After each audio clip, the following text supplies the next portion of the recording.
Qoy hələ bir öz barmağını yoxlayaq. Görək nə iş görür bu cavan oğlan. Adı Emil'dir. Haralısan? Kazanım ikinci şıklıdan. İkinci Şıxlıdan.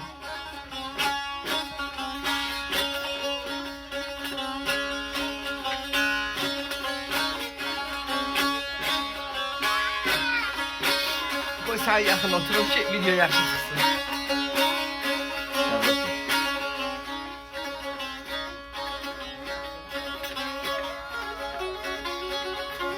Baxın hardayam. Qazaxdayam, Qazaxda. Qazaxda adamın görüşünə kim gələr? Aşıq gələr də. Bizdə belə yaraşıqlı. Krasavçik.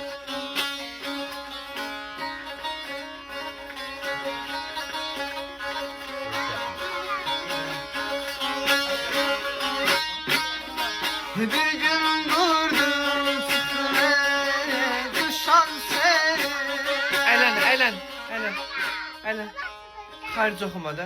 Heç birimiz çəkməyin, ikiniz də silin. Paylaşmırlar. Yo. Mən sizi paylaşıram. Bax, gör mən sizi çəkirəm. Çəkməyin də. Xahiş edirəm çəkməyin. İstədiyiniz uşağınıza dəstək oluram. Çünki bunun gələcəyi var. Amma xahiş edirəm, elə çəkdiyinizi də silin. Xaric oxudum. Həyəcandan oldu bilirəm. Amma səsin qəşəng. Bende de sesim değişim var. Getdik.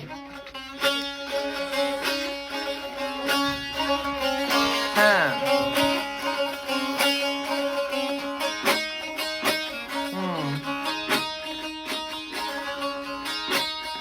Bir gün gördüm çıktım düşen seni. Aman. Bir gün gördüm çıktım düşen seni.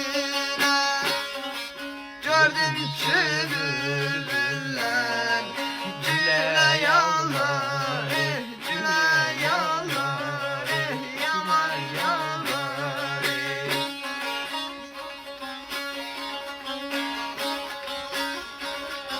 Ben öfşe boynunu eğdiler bize.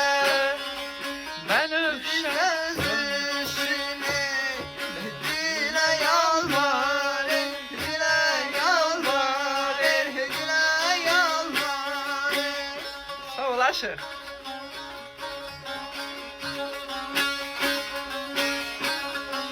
Girdim çiçəkli bağçaya.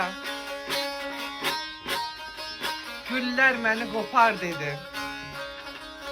Tər sinəyə gül yaraşar, düz sinənə apar dedi. Gəzdim gül çiçək arası, sağala könlüm yarası. Çiçəklərin sap sarısı səni hicran tapar dedim. Məst oldum bağda küləyə, dəyirdi ləçək-ləçəyə. Nazilə sevən ürəyə, aşıq burada yatar dedi, yatar dedi. Təkcə sizin üçün vermirəm ha konserti. 10 tamaşaçım var hal-hazırda.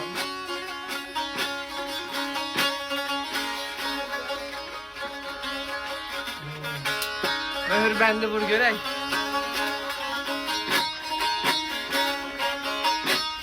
Bir yanda da yar bey, kumar gözü yar. Bir yanda da yar bay balam, kumar gözü yar. Bağda her çiçeğin öz neşesi var, öz neşesi var. Sağ ol. Bir neçə adımdan bulaqdan kənar. Nilpər özü baxdı, dilə yalvar, dilə yalvar, yaman yalvar, dilə yalvar.